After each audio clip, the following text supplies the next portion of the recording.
जन्यम पुत्रो नाम कुशलता कीर्त्यम रोमपादचा विदर्भो कुलनंदनम रोमपाद सतोभ्या कृति राज्यात्मं हरा कुतिका वंचाभ्यो निप्रो कदस्यं कुंती पुत्रवा ततो ददासो नामज्ञो तस्यो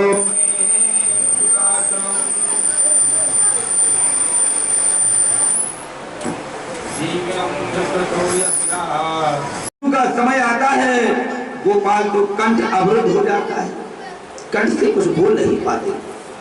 तो अंत जिसका संवर जाए उसका जीवन संवर गया समझो। तुमने जीवन भर अत्याचार अनाचार किया, पाप किया, लेकिन अंत समय भगवान का नाम मुख से निकल गया तो सारे जीवन के पाप तर जाए। अंतिम समय में जिसका चिंतन मन में हो, मरणोपरांत उस शरीर में जान पड़ सकता है। भरत जी महाराज को हिरण के शरीर में जाना पड़ा, क्योंकि भरत जी जड़ भरत जी के मन में और हिरण राज हो गया था। इसलिए जाकर के जब वो गए तो दूसरा जन्म उन्हें हिरण का मिला, हिरण बनना पड़ा। जैसा निकट चोर कौन होगा? परमात्मा ने कृपा करके मुझे मानव शरीर दिया।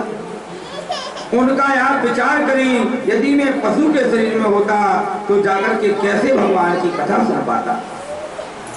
इस प्रकार जड़ भरत विचार करने लगे, कान दिया कथा श्रवण करने के लिए, आँख दी भगवान के दर्शन करने के लिए। और इस प्रकार वह जड़ भरत हर जंगल में फिरते रहे, विचार करने लगे कि मैंने जीवन में भगवान का भजन तो किया था, लेकिन अंत समय बुद्धि इसमें चली गई तो आज हमारा ये देह हमें प्राप्त हो गया। तो प्रत्येक काल को दुश्मन मत भूलो। भगवान ने बहुत सुंदर और जाकर के समय भरत जी को दिया।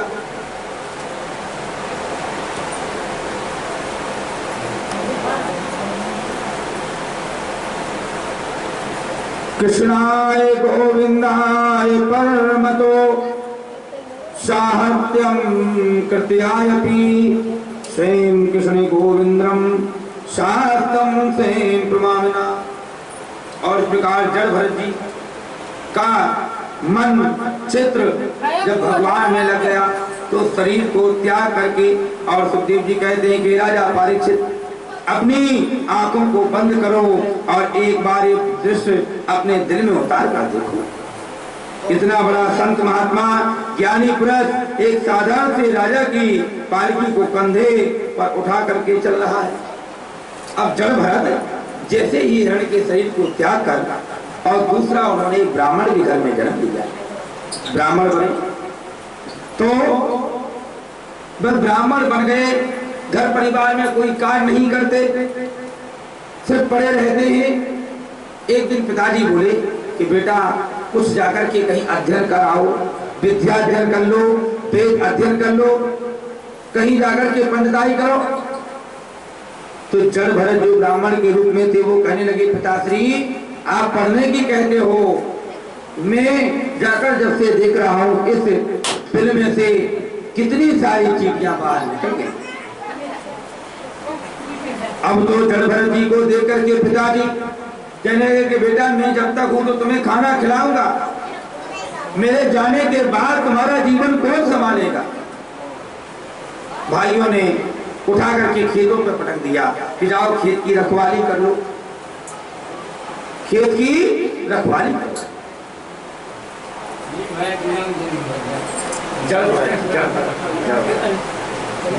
तो जैसे ही खेत की रखवाली करने लगे जड़ भरत, अब एक राजा को मन में विचार आया कि हम कहीं जंगल में सैर करावे।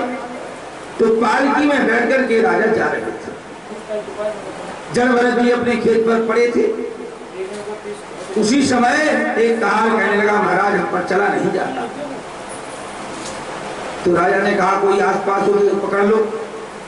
जड़ भरत जी को पकड़ कर ले आए ब्राह्मण पुत्र को, और राजा जी पालकी में बैठे हैं और ब्राह्मण कंधा लगाए कहार बनकर ले जा रहे हैं।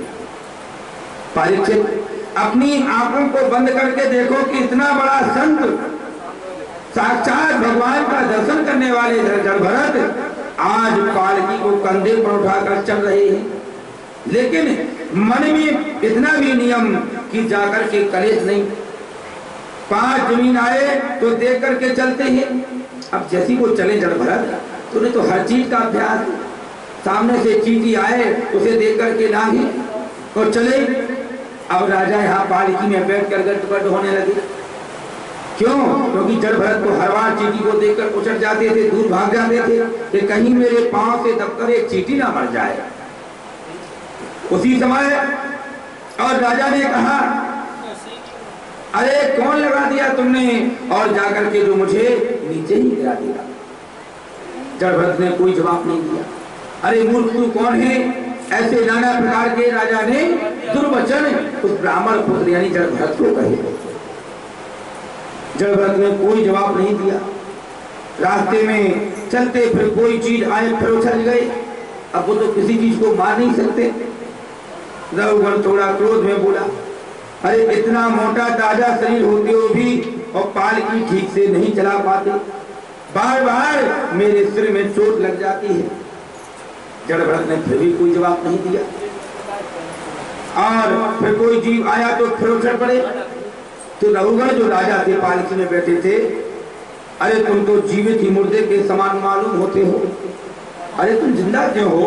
तुम तो जीते हुए ही मृत्यु के समान हो। जैसे मुर्दे के सामने कितना भी कोई बोले, उसके प्राण ही नहीं रहता, तो वो क्या जवाब देगा? कोई मुर्दे से बातें करता है, आप क्यों चले गए, और कहते रहते, लेकिन मूर्ख नहीं सोचते कि वो तो जीवन त्याग कर भगवान के धाम को चला गया। रघुवर राजा यही कहने लगे कि हे जड़ भरत, तुम तो जीते हुए भी और मरे के समान हो। राजा की बात को सुनकर के जड़ भरत की आंखों में आंसू झरने लगे और वो गंभीर होकर खड़े हो गए। जड़ भरत ने अपने मन में सोचा कि मैंने 40 और जाकर के वसंत पूरे कर लिए, जीवन पूरे कर लिए। एक शब्द आज तक किसी से नहीं बोला, आज मुझे बोलना चाहिए। यदि नहीं बोलेंगे तो इस राजा रघुवर को और जाकर के श्राप लग जाएगा। पालकी रखी कंधे पर और जड़ भरत के पीछे मुड़कर राजा की तरफ देखा और भगवान के परम भक्त जड़ भरत ने जवाब दिया राजा को, तवादिपं त्वेमिका सर्वो ताभ्यां वीरं भरा सहस्रो स्वेत पीबतो रासो नाप्रदात् प्रमां। राजन, तुम्हारी बात और मेरी समझ में नहीं आई। रघुवर से वह ब्राह्मण पुत्र बोले, भरत भाई, और पालकी चलाने का परिश्रम उसे होगा जो पालकी चलाता है,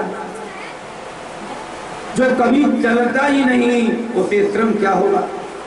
वह ब्राह्मण पुत्र बोले, भरत कि हे राजन, पालकी चलाने का तुम जो कहते हो कि मुझे श्रम हुआ होगा, तो मुझे क्या होगा, क्योंकि ये शरीर तो भगवान का है, पंच तत्वों का बना हुआ ये शरीर है और ये आत्मा वो परमात्मा की है। तो जब सब पर आया है तो हमें इसका क्या दुख। और जमीन पर चलने का श्रेय भी उसे होता है जो जमीन पर चलेगा, और जो जाकर के जमीन पर नहीं चलेगा उसे श्रेय क्यों। दूसरी बात, तुमने मुझसे कहा बड़ा मोटा ताजा शरीर लिए घूमता हो, ये बात गलत है। क्यों? मोटा होना, पतला होना, लंबा होना ये शरीर का धर्म है। राजन, फिर तुम कैसे कह सकते हो और जाकर के पतला होगा। तीसरी बात तुमने कही कि तुम हो तो जीवित मुर्दे के समान हो। अरे जीवन में जीना मरना दोनों समान है, और जन्म लेना, मर जाना, मोटा होना, पतला होना इस शरीर के धर्म है। राजन, भूख लगना, प्यास लगना, निद्रा आना, उपद्रव करना, भय गलानी का होना एक प्राण, मन और बुद्धि के धर्म है। मैं प्राण नहीं हूँ, मैं शरीर भी नहीं हूँ, मैं बुद्धि भी नहीं हूँ, मैं शरीर के साथ इस जीवन में आत्मा मिली हो। तो राजा कहने लगे फिर आप कौन हो? तो उसी समय उन्होंने कहा कि आत्मं प्रेमी ज्ञानभ्यो परमात्मा स्वयं कृष्ण यथा ज्ञानम न परयास्यो रूपम देहम समाहिता। ये राजन, ये शरीर जो है एक पंच तत्वों का विलीन होकर के और इस मिट्टी में मिल जाता है। पृथ्वी का तत्व पृथ्वी में मिल जाता है, आकाश का तत्व आकाश में मिल जाता है, जल का तत्व जल में मिल जाता है, अग्नि का तत्व अग्नि में मिल जाता है और सूर्य का जो प्रकाशमान है वह परमात्मा में विलीन हो जाता है। तो इस शरीर का हम अभिमान क्यों करते हैं? इस प्रकार और रघुगण को वह समझाने लगे। और राजन, क्या दंड दोगे मुझे? अब राजा कहने लगे तुम बड़ी हमें समझाने वाले हो गए, मैं तुम्हें दंड दूंगा। एक बात बताओ, गेहूं को पीसते पीसते कभी मैदा नहीं बन सकता। गेहूं को पीसेंगे तो गेहूं का आटा ही निकलेगा। अब तुम इस इत्र का रस निकाल करो, क्या बनाओगे? इस शरीर के तुम कितने भी टुकड़े कर लो, लेकिन मेरी आत्मा को नहीं मार सकते। ऐसा जाकर के रघुगण को भरत जी ने समझाया। अरे राजन, एक पाल की पृथ्वी का एक टुकड़ा है, एक पाल की में बैठा राजा रघुगण पृथ्वी का दूसरा टुकड़ा है और ये जड़ भरत नाम का शरीर पृथ्वी का तीसरा टुकड़ा है। तो पृथ्वी के एक एक टुकड़े पर धर के और जाकर के परिश्रम उसको होगा। इतनी बातें सुनकर के रघुगण राजा पालकी के नीचे कूद पड़े। तो बड़ी बड़ी बातें कर रहे थे, उन्हें पूरा ज्ञान जाता रहा और आकर के रघुगण और उन ब्राह्मण के चरणों में गिर जाते हैं। जब भरत के चरणों में गिर गए, कहने लगे कतस्यो विभूत आभ्याना दुजाना करता वभी कत्यामो कुत्रे द्रामो श्रीमन्नोत्रम सुवासना। हे प्रभु, आप कौन हो? आप तो साक्षात परमात्मा का ज्ञान देने वाले हो, आपके समान और कोई नहीं। इस प्रकार जब बार बार कहा तो उन्हें कहा कि हे राजन, मैं भगवान का परम भक्त हूँ, मैं जड़ भरत हूँ, मैं भगवान की भक्ति करता था, नियम से रहता था, लेकिन मन थोड़ा सा विचलित हो गया तो एक जन्म में जाकर के मैं और पशु बना रहा, दूसरे जन्म में आज ब्राह्मण का शरीर मिला, लेकिन मन बुद्धि अहंकार सब त्याग करके मैं तो भगवान का ही कीर्तन करता हूँ, भगवान का ही भजन करता हूँ। रघुगण बोला, महाराज मुझे सरल भाषा में समझाओ, मेरी समझ में कुछ नहीं आया। तो रघुगण ने जड़ भरत से प्रश्न किया, भगवान ये बताइए शरीर का संबंध किससे है? जो शरीर है उसका संबंध किससे होता है? भरत जी बोले, शरीर का संबंध इंद्रियों से होता है और इंद्रियों का संबंध है बुद्धि से और बुद्धि का संबंध होता है आत्मा से। तो हे राजन, जड़ भरत ने रघुगण से कहा, जब ये संबंध, जब तक चूल्हे पर बर्तन रखते हैं, बर्तन में पानी डालते हैं, फिर चावल डालते हैं, और अग्नि का संबंध पर्वत से है, पर्वत गर्म हुआ, पर्वत का संबंध पानी से, पानी गर्म हुआ, उसमें पड़ा हुआ चावल पक करके भात बन गया। जब शरीर का संबंध इंद्रियों से है तो काल की डोला है। जब शरीर का संबंध इंद्रियों से है तो ये मन जड़ भरत कहने लगे क्यों डोलता है? तो राजन, मान लो किसी प्रकार के बर्तन रखे हैं, बर्तन में पानी रखा है, चावल की जगह पत्थर डालें तो कभी क्या भात बन सकता है? अगर उस बर्तन में चावल ना डाल करके उसमें और पत्थर डाल दे, अब कहो कि चावल बन जाएंगे तो कहां से बनेंगे? क्योंकि उसमें आपने तो डाला ही पत्थर है।